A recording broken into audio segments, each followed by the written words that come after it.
ආයුබෝවන් හිතවත් යාළුවනි ගමේ සීයා YouTube නාලිකාවෙන් අද මම ඔබට කියන්න යන්නේ කුප්පමේනිය සාකය ගැනයි. ආයුර්වේදයේ ඉතා වටිනා ඖෂධයක් වන මෙය හඳුන්වා දෙනවා නම් සෙන්ටිමීටර් 38ක් පමණ උසට වැඩෙන දිග නටුවක් සහිත කොළ පිහිටවා තියෙනවා.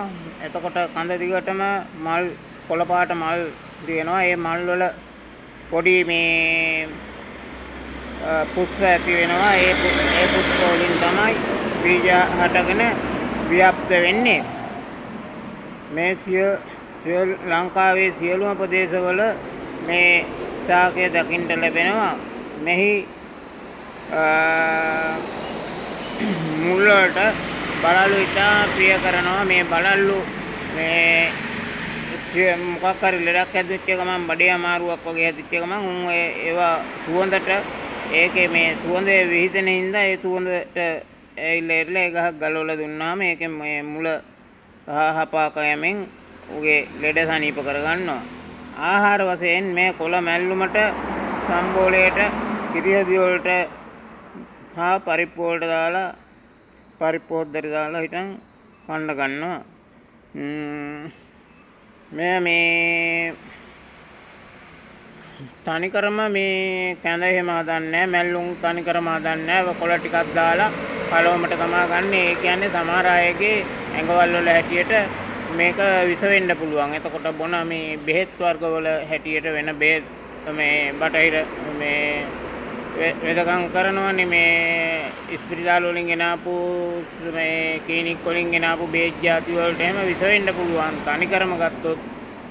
ඒ වගේම තමයි මේ වැඩියම මේ ඕකේ මේ ඉස්ම වුණත් වැඩිය බිව්වොත් වමනෙට පවා යනවා. ඒක මේ සැන්දකට වැඩිය බොන්න හොඳ නැහැ. ඒ වගේ දේවල් තියෙනවා මේකේ. එතකොට මේ ආහාර වශයෙන් එහෙම තමයි ගන්නෙ. කොළ කැඳ බොනවා. කොළ කැඳ හොඳයි. එතකොට වේලලා මේක මේ ගන්නවා කසාය කළා වගේ ඒ වගේ බොනවා. මේ ඒකත් ඔය ලේ පිරිසිදු කරගන්න ආමාශයගත විස. එතකොට ශරීරයේ තියෙන විස කොටස් අයින් වෙනවා. ස්නායු ඒවා මේ පිරිසිදු වෙනවා. ඒක තමයි වෙන්නේ. එතකොට මේක මේ සර්ප විසටත් කැඳ පිට බොනවා. සර්ප විසට වුණත් කැඳ දෙනකොට මේ කරපිංච කොළ ටිකක් මිශ්‍ර කරලා කරපිංච කොළ මේ වැන්ඩි මේ කොළ ටිකකුත් දාලා එහෙම කලවමට වගේ ගත්තර කමන්නේ කැඳට. විසට ඒක හොඳයි. විස නැති වෙනවා. එතකොට පොඩි තුවාලයක් පොඩි සතෙක් අර මේ කෑමත් මේ කොළ ටිකක් ඇල් වතුරෙන් අමරලා හරි එක්ක ඇල් වතුරට වැඩිය හොඳ දෙහි ඇඹුලෙන් හරි සර්පෙක් පොඩි සර්පෙක් කෑම මේ එහෙම තමයි ගන්නෙ. මේ දෙහි ඇඹුල් හරි මුත්‍රා වලින් හරි අමරලා තමයි ගන්නෙ. පොඩ්ඩක් දාලා හිටන් අමරලා ගන්නවා. එතකොට තුවාල එහෙම තියනවා නම් පරණ තුවාල එහෙම අමුකහ ටිකක් දාලා ඉරලා ඒක මේ අමුකහත් එක්ක මේ අමරලා මේ ගෑහම ඒක අඩු වෙනවා. එතකොට ඒ වගේම තමයි පොඩි ළමයිගේ මලබද්ධය වගේ ඇදුනාම එතකොට කොළ ටිකක් තනිකර අමරලා ඉරලා ඇල්දියෙන් අමරලා ඉරලා බුද මාර්ගයේ පොඩ්ඩක් තියලා තද කරලා ටිකක් වෙලා යනකොට බඩ බුරුල් වෙලා එහෙම යනවා. එතකොට එහෙම තමයි ඒකේ ඒ විදිහට පාවිච්චි කරන්න ඕනේ. එතකොට සීනි වලට හොඳයි. දියවැඩියාවට මේ සීනි පාලනය කරන්න බොහොම හොඳ ඖෂධයක්. එතකොට මේක මේ වේලලා හිටන් මේ වේලලා කුඩු කරලා ඉරලා තියාගෙන තේ වගේ බොන්නත් පුළුවන්. ඒකත් ඉතින් සති දෙකකට සැරයක් වගේ බිව්වට අගුණයක් නැහැ. එතකොට මේක මේ පීසියකට මේ ඉස්ම ටිකක් අරගෙන කොළ ඉස්ම ටිකක් අරගෙන ඒකට විනාගිරි ටිකක් කලවම් කරලා ඒක රෙදි කෑල්ලක පොඟෝලා ඉරලා නල් එළුවාම මේ ඉරු වරාදේ ඔලුව කැක්කම ඒ වගේ දේවල් අඩු වෙලා යනවා. ඒක හොඳ බේතක්. මේ කං කැක්කුමට අර මේ ඒවටත් ගන්න තියෙනවා. ඒවා ඉතින් වෛද්‍ය උපදෙස් අනුවම ගන්න. මේ මොකද මේ මට කියන්න බෑ ලෙඩේ බලන්න නැතුව බෙහෙත් කියන්නත් බෑ. මම ආයුර්වේද වෛද්‍ය විමලදාස උඩගේ ආරච්චි. මම මේ ලෙඩු බලලම තමයි බෙහෙත් කරන්නේ.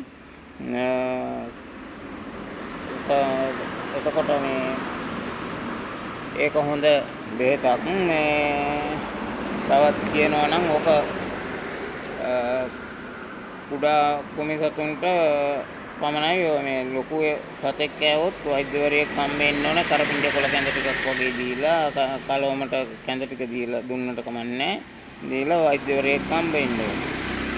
එතකොට මේ මුත්‍රා ආඩස්සිය වගේ තියෙනවා නම් බඩේ මේ පැලස්තර දාන්න පුළුවන්. මේ කොළ අමරලා ඉරලා ඇල්දියෙන් අමරලා ඉරලා රෙදි කෑල්ලක ගාලා ඉරලා ඒක බඩේ යටි බඩේ තියලා හිටන් තද කරලා තියාගත්තාම මුත්‍රා ආඩස්සිය නැතුව යනවා. එතකොට මේ ඉස්මනම් වැඩි බොණ්ඩ හොඳ නෑ. කොයි දේ වුණත් ඕනෑවට වැඩිය හොඳ නෑනේ.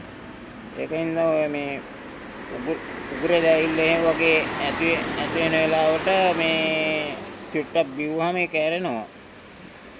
වැඩිම බොණ්ඩ හොඳ නෑ. ඔක්කාර ගතියට වගේ එනවා.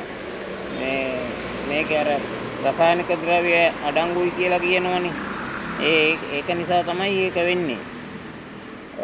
බේත් අර බොනේ විසටයි ඒකයි. අද ගමේ තියා YouTube නාලිකාවෙන් මම මේ සාකය ගැන ඔබව දැනුවත් කෙරුවා ඇති කියලා මම හිතනවා. අදට මම මේ සමුගන්නවා. ඔබ හැමට තෙරුවන් සරණයි කියලා මම අදින් මේ වීඩියෝ එක අදින් නවත්තනවා. නැවත මේ වගේ වැඩසටහනකින් හමු වෙනතුරු මම නවතිනවා. ඔබ හැමට තෙරුවන් සරණයි.